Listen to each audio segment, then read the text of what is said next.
and I see the eyes of a stranger. Hello and welcome to this week's episode of the Goodrum Show with me, Chris Goodrum. As per usual, a big thank you to everybody that watched last week's episode of the show. Liked, commented, all that kind of stuff. Very, very much appreciated. Well, I thought it was an interesting episode of the show. Not often I get to do sort of that type of sort of comparison, which I think was really cool. I had a nice email from Dermot. Said he watched the show.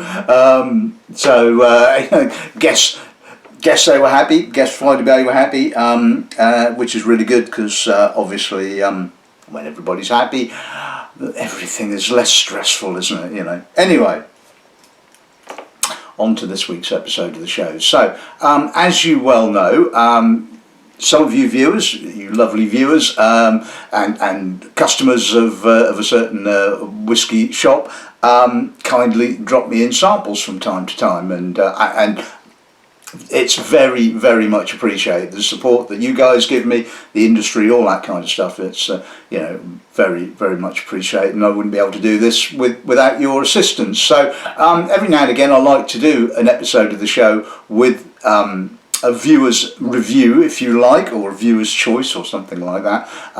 And that is what I am doing today. So a big thank you to Andy Holbrook and to Dave Croft for the samples of today's episode of the show.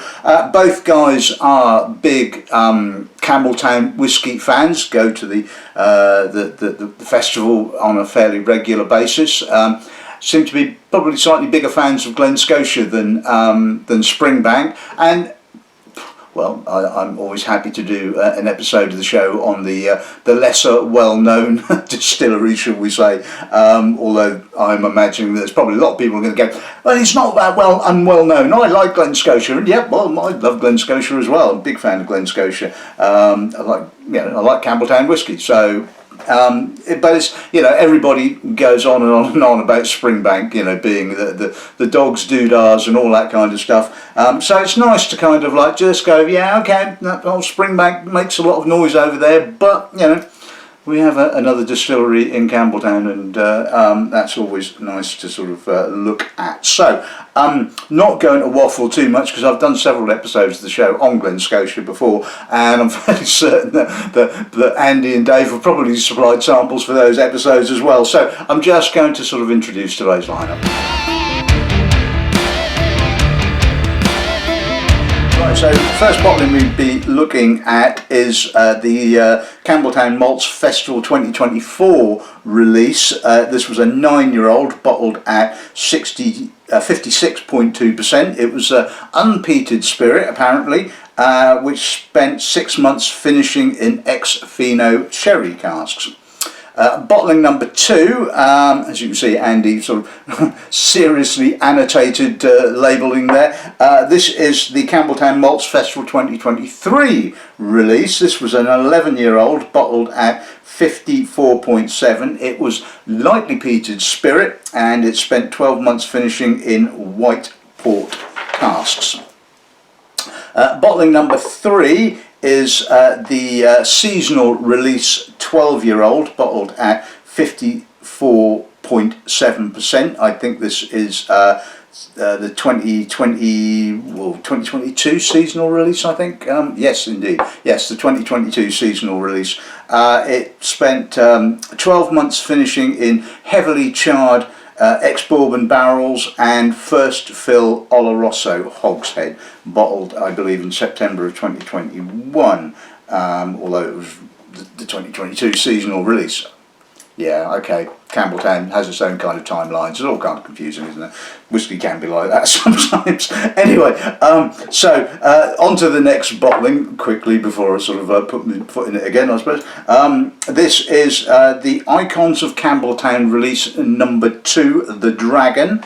It's a 14-year-old bottled at 56.8%, initially matured in ex-bourbon, bottled and then finished for 6 months in ex-Barolo cask, distilled in 2010, bottled in 2024. Next sample we'll be looking at is a Glen Scotia exclusive cask for Invererity Morton. This is a 6-year-old bottled at 57.4%. 4%, distilled in 2017, bottled in 2024, and it is a first fill Bordeaux wine hogshead. I think the cask number is 23/309-5. And the final bottling of the afternoon is back to the Campbeltown Malts Festival. This is the 2025 release, bottled at, obviously a 9-year-old, bottled at 54.3%, heavily peated, and I believe aged in first fill bourbon, finished in ex-Ribeiro del Duero casks. So nice to end on something with a bit of peat, large amount of peat. So yeah, looking forward to this. So let's make a start with the 2024 Campbeltown Malts Festival release. Right, okay, so let's see what the nose gives us on this thing, shall we?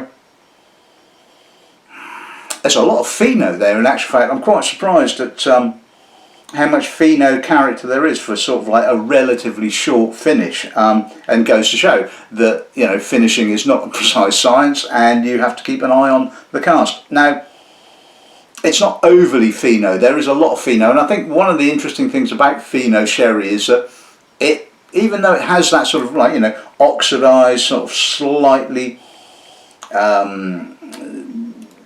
salty kind of dried fruit character, it's very rarely does it overwhelm like an Oloroso does.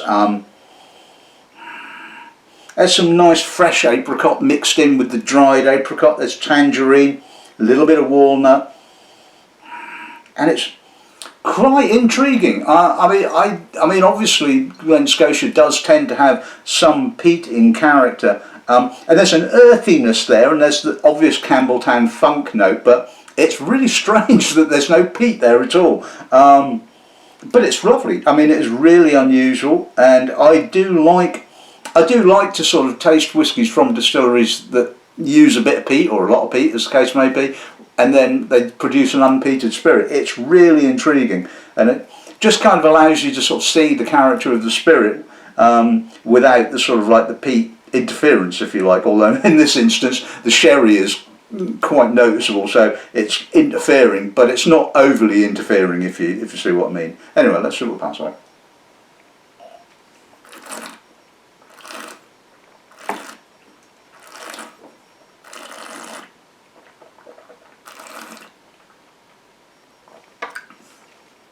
That's masked.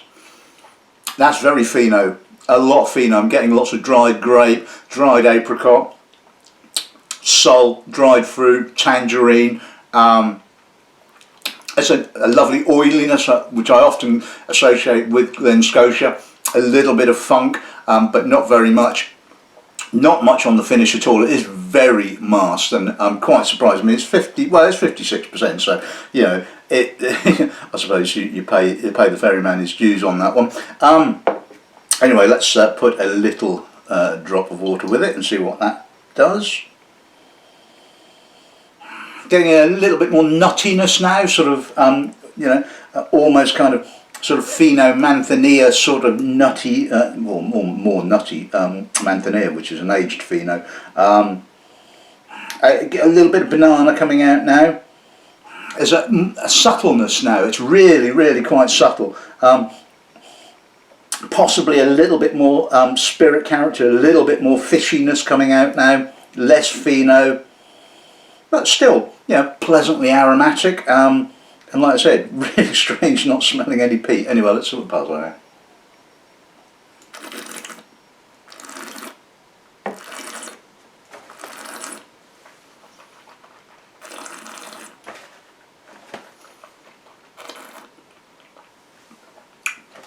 It's pleasant, it's fruity, it's full, it's oily. It's a little simple now, a little straightforward. I mean, it is only 9 years of age, so it's not mega complex, but it's a nice mouthful. It's got a good finish. There's still some of the pheno character, the dried fruits, the sort of nuttiness there as well. But yeah, I mean, that's a pleasant one to start with, I think.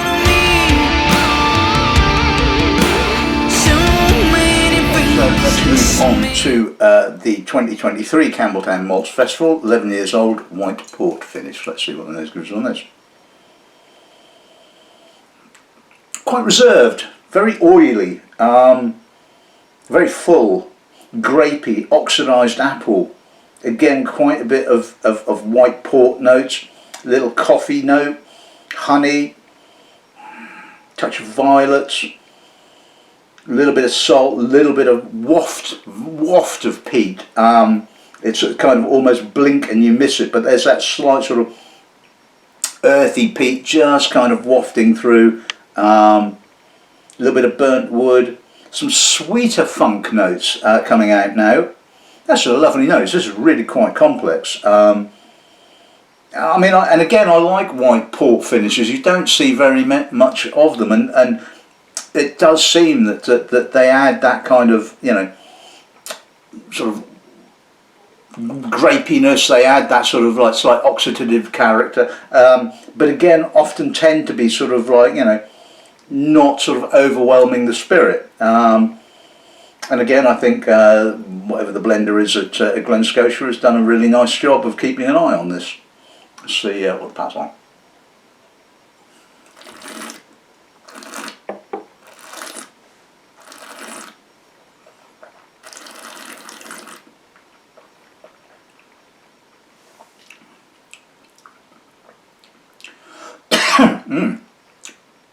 Right, so more white port on the palate.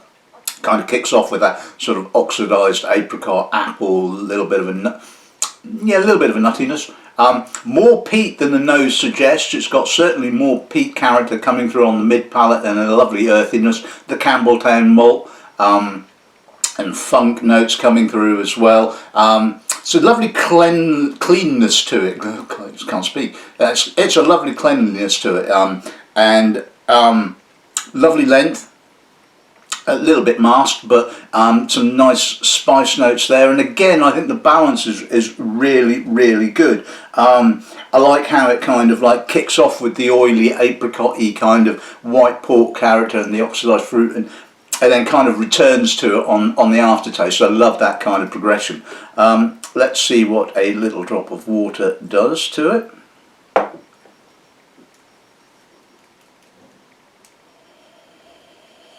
Now that's lightened the nose. It's still quite white porty, but it's more citric now. It's fresher. There's kind of a more of a appley kind of note there coming through, and a lemon. Possibly a little bit more funk, a little bit more oily, fishy notes. A little bit, maybe a little bit more distillery character now. But again, you know, really nice. Let's see what the pat's like.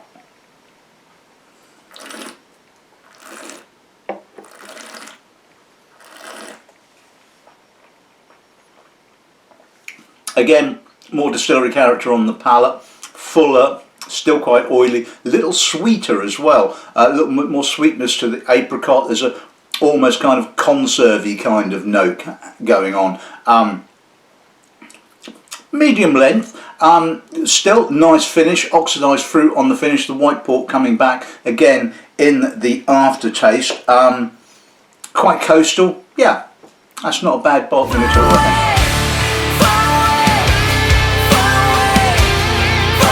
So moving on to the 2022 seasonal release, 12 years old, and finished in heavily charred ex-bourbon barrels and first fill Oloroso hoggies. That's quite pungent, that's quite intense, that's quite Glen Scotia. Loads and loads of that Campbeltown maltiness and oiliness. There's the burnt wood, the Oloroso dried fruit. Lot of charred wood as well, wood spice. God, that's a dense nose. That really is pretty thick and malty. There's a little bit of vanilla. There's a lot of wood going on here, but again, the spirit is really standing up to it quite well. There's quite a sort of muskiness going on as well, a sort of muskiness to the spices as well. Could almost wear this as a perfume, I think. I like that. A little bit of I love the balance. The balance is really, really good. It's not overly sherried. The sherry is adding that sort of dense, dark, oxidative sherry fruit, but it's working in really nicely with the sort of the maltiness, and it's really malty, really intense, really heavy. Let's see what it tastes like.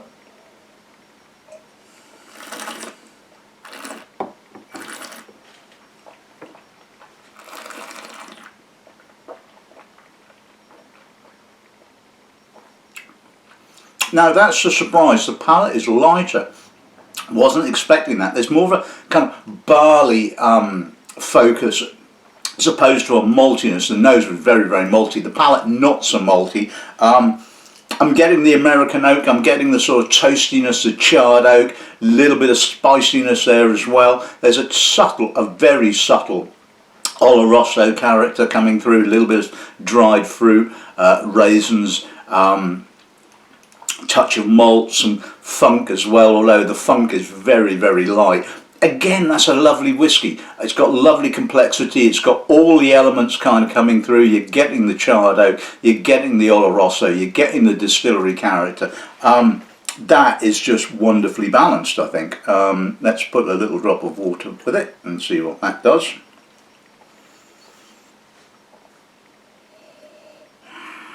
Fresher, saltier.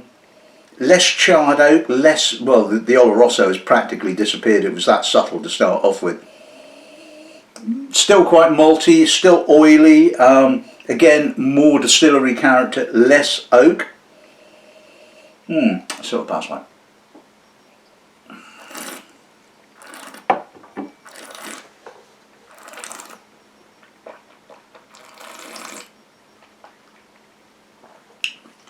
Similar. Less oak, more distillery character, malty, probably more maltier than it was when it was neat. The citric notes do seem to have kind of almost dropped off now. You put a little drop of water with it. There's still some lovely American oak notes coming through as well. It has a density and a richness and a maltiness, and a little bit of sweetness as well, and I'm not getting quite so much fishiness. It's got a drier kind of sweetness, if you like. I know that doesn't sound, that sounds a bit daft, a drier sweetness, but it has. I mean, then that's the charred oak. I mean, it's the tannins just kind of drying off the edges, and I like that. I think that's a really good bottle.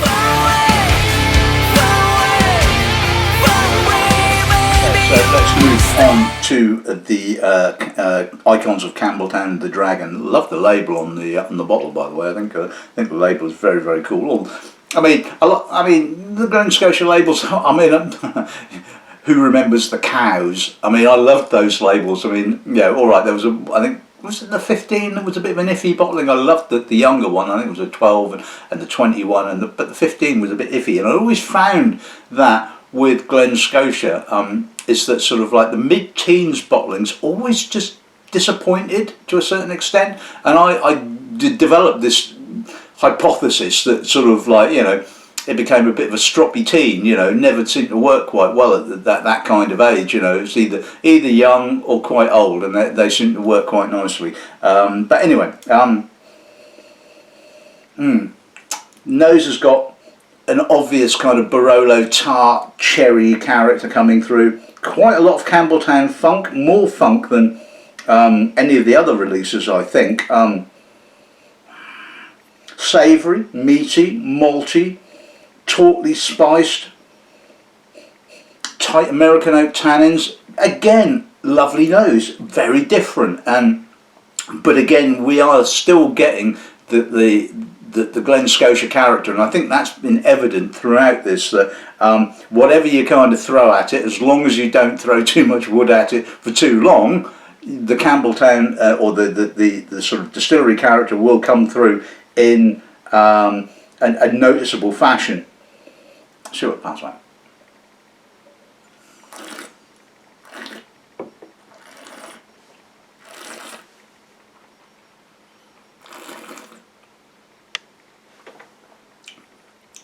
Again, ooh, wow, that's got a bitterness on the finish. That oak just goes, and that sort of gets you by the you know what. Right, so yeah, the Barolo notes are obvious up front, so you're getting that sour fruit, that sort of tart cherry character, but again, lots of funk, lots of oily fishiness, lots of malt. It's a big mouth-filling whiskey, it has to be said. The oak, like I said, bitters a little bit on the finish, and it kind of like does really come in fairly quickly. It's quite masked. My mouth is kind of salivating, it has to be said.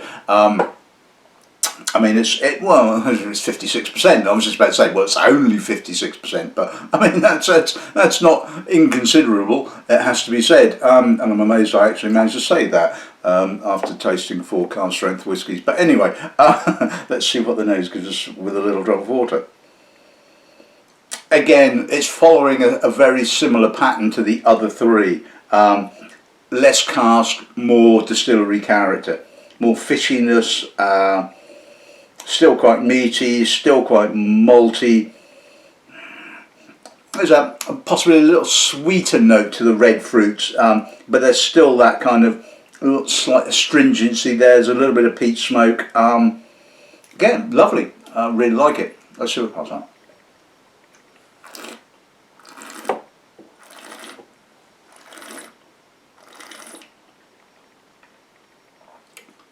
Softer palate.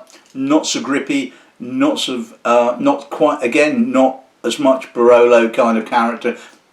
It's sort of there at the edges, but again with more kind of like maltiness. Not quite as complex or as kind of like, you know, so I mean I would personally drink this neat because I just love that intensity of character. It's pleasant once you put a little drop of water with it, but you just lose that intensity and that sort of, as they say. Searching in the darkness for familiar So let's move on to the exclusive cask bottled for Invererity Morton. This is a 6-year-old first fill Bordeaux red wine hoggy. Let's see what our nose gives on this end, shall we? Again, we're following a very similar trajectory, shall we say. It's obvious kind of red fruits and tart red fruit, not quite as tart as the Barolo, but there's a bit of a tartness there, a sourness possibly. There's an earthiness, a lot of peat. Actually, I'm getting quite a lot of peat coming through. So although this is probably the most heaviest peated nose that I've had, there's an almost medicinal character coming through as well. Menthol. Sweet barley. The red fruits, the Bordeaux red fruits, are now starting to become a bit more sweeter once you leave it in the glass for a little while. There's a maltiness and oiliness, but the cask is starting to creep a little, ever so much forward. But again, I mean, I'm not going to sort of criticise the balance. I think the balance is pretty good, and it's got a lot going for it. Let's see what the pass like.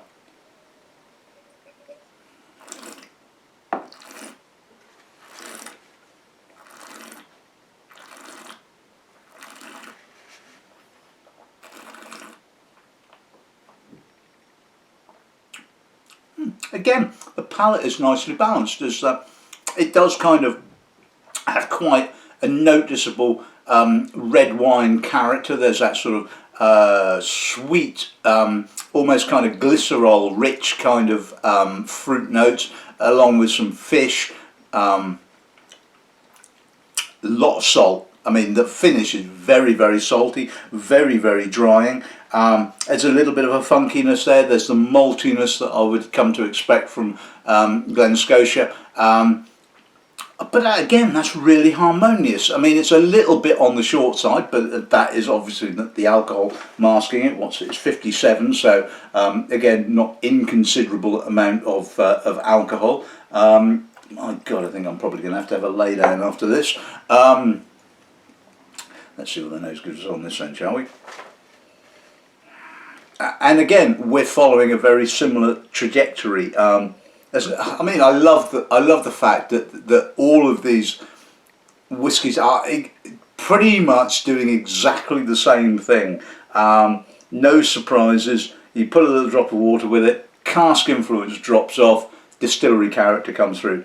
Really quite malty, really fishy, lots of funkiness. Although there's a sweetness there. I love the fact that it's got that sort of sweet red fruits at the edge, and so it's not it's not a sort of like an unpleasant funkiness. It's kind of like almost a controlled funkiness with a little bit of sort of like James Brown on the side, I suppose. Yeah, let's see what the barrel's like.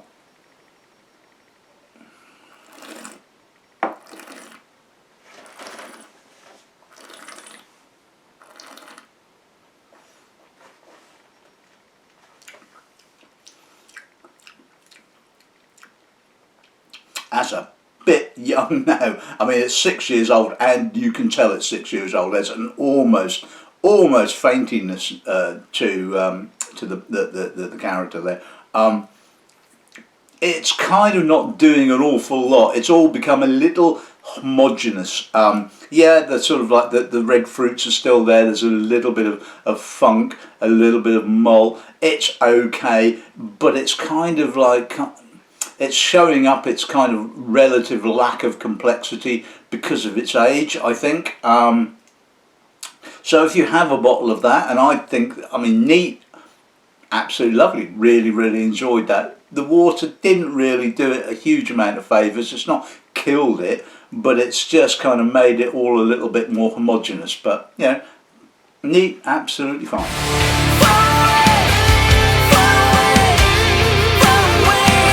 So on to the final sample of the afternoon. This is the 2025 Campbeltown Malts Festival bottling. Let's see what the nose is on this then, shall we?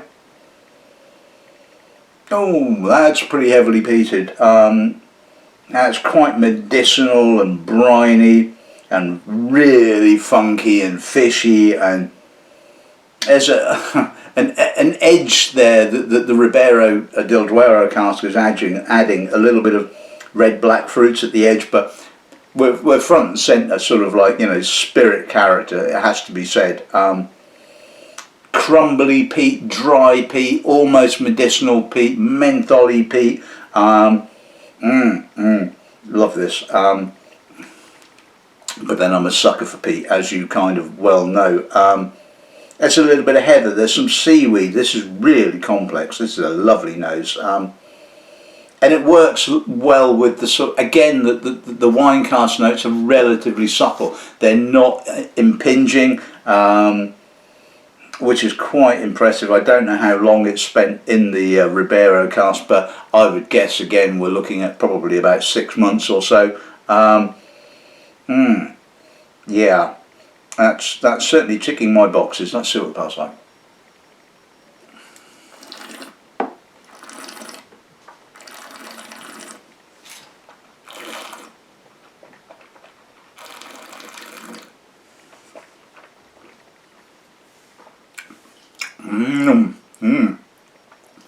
That's got a lot of peat, oily peat, dry peat, earthy peat, a little bit of malt. Now you could argue that the peat is probably the most obvious part of this, and that the wine cask only really kind of comes through right on the finish, and the sort of maltiness of the distillery character only kind of comes through on the mid palate. And I think that's a justifiable critique, shall we say. I mean, I love it. I love the whiskey. I think it works as a whole. It kind of like works together really nicely. But I think it's probably a little bit too heavily peated for Glen Scotia. And the peat is now starting to become more of a focal point rather than the actual spirit character itself. But it's an interesting one. And you know, we all like a peated malt, and so there's nothing wrong with having something like that. It's not like it's a, you know, a core bottling, and it's kind of like the sort of like, you know, lack of distillery character. Well, there isn't a lack of distillery character, but like I said, I think the peat is becoming a more focal point of this particular bottling. But like I said, not to the detriment of it as a bottling, because it's a kind of like a one-off kind of thing. But yeah, it is what it is, I think. Anyway, but again, you put a little drop of water with it, and voila, we have more distillery character. It's got a lovely kind of lightness to it. I mean, almost estery white fruit, which is kind of like, hang on, where did that come from? I'm getting kind of peach and malt and barley and white fruits, and there's a nice kind of suppleness to the wininess. It's got a, yeah, subtleness.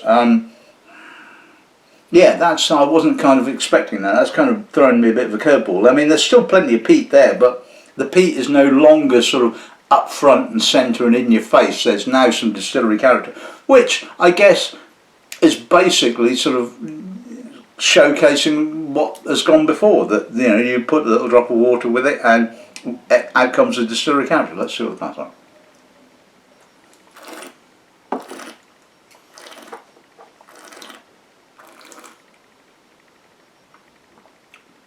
Now that's almost tropical. I mean, tropical Glen Scotia.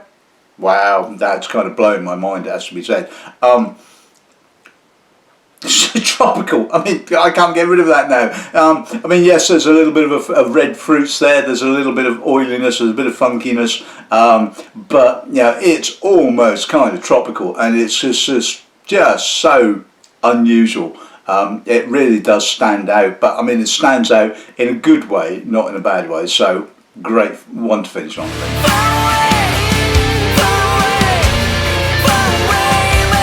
So that's on today's episode of the show. Firstly, a big thank you to both Andy and Dave for the samples for today's episode of the show. And I think we can basically say that Glen Scotia is pretty consistent in not only its balance. I mean, I think all of the whiskies, the samples for today's episode of the show, showed a really good balance, and yeah, I think that's kind of testament to the blender, or the sort of, you know, whoever puts these bottlings together. I'm afraid I don't know that information, but hats off to you, because you're doing a stunning job, and they all have a lovely balance to them. You know, you put a little drop of water with it, and they all follow exactly the same trajectory, and you just go, wow, you know, you've got this absolutely effing nailed, just to sort of coin a phrase, I guess. So the 2024 Campbeltown Malts Festival bottling, again, nice Fino sherry notes, but balanced, and worked kind of like really nicely with the water. It kind of became a little bit more citric, but the Fino never kind of overwhelmed.